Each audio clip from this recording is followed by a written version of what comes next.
Garo hills স্বশাসিত জেলা পরিষদ নির্বাচন স্থগিত করল মেঘালয়ের প্রশাসন।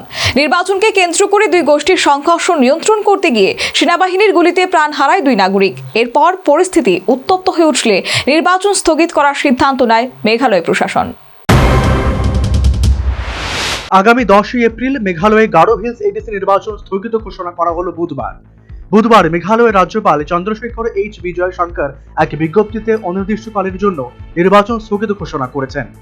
রাজ্যের আইনশৃঙ্খলা পরিস্থিতি নিরিখে এই সিদ্ধান্ত নিয়েছে মেঘালয় প্রশাসন। গারো হিলস এডিসি নির্বাচনের মনোনয়ন জমাকে কেন্দ্র করে চিবিনাং দুই আদিবাসী গোষ্ঠীর মধ্যে ব্যাপক সংঘর্ষ হয় মঙ্গলবার। পরিস্থিতি নিয়ন্ত্রণে এলাকায় সেনা মোতায়েন করে প্রশাসন, কিন্তু পরিস্থিতি নিয়ন্ত্রণ করতে গিয়ে সেনাবাহিনীর গুলি চালালে দুই নাগরিক প্রাণ হারান, আর তাতেই আরো উত্তপ্ত হয়ে ওঠে পরিস্থিতি। আইন শৃঙ্খলা নিয়ন্ত্রণ এলাকায় কারফিউ লাগু করা হয়, বন্ধ করে দেওয়া হয় ইন্টারনেট পরিষেবা। তারপরেও পরিস্থিতি নিয়ন্ত্রিত হয়নি। সার্বিক বিবেচনায় গারো হিলস এডিসি নির্বাচন স্থগিত ঘোষণা করেন মুখ্যমন্ত্রী কনরাড কে সাংমা। Dear friends,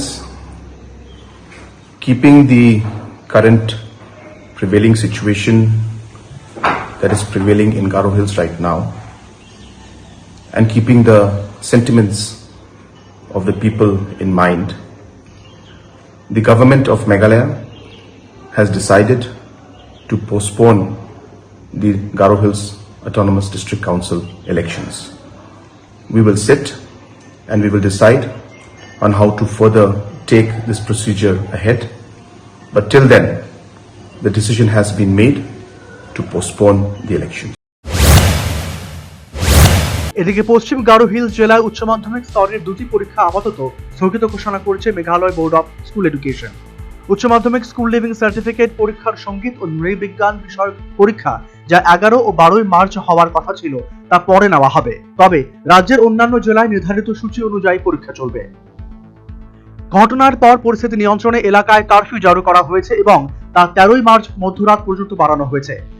সতর্কতামূলক ব্যবস্থা হিসেবে মোবাইল ইন্টারনেট পরিষেবাও সাময়িকভাবে বন্ধ রাখা হয়েছে। প্রশাসনের তরফে জানানো হয়েছে, পরিস্থিতি সম্পূর্ণ স্বাভাবিক হলে নতুন করে গারো হিলস উপজাতি জেলা পরিষদ নির্বাচনের তারিখ ঘোষণা করা হবে। বর্তমানে এলাকায় নজরদারি বাড়ানো হয়েছে। Bureau report, news vanguard.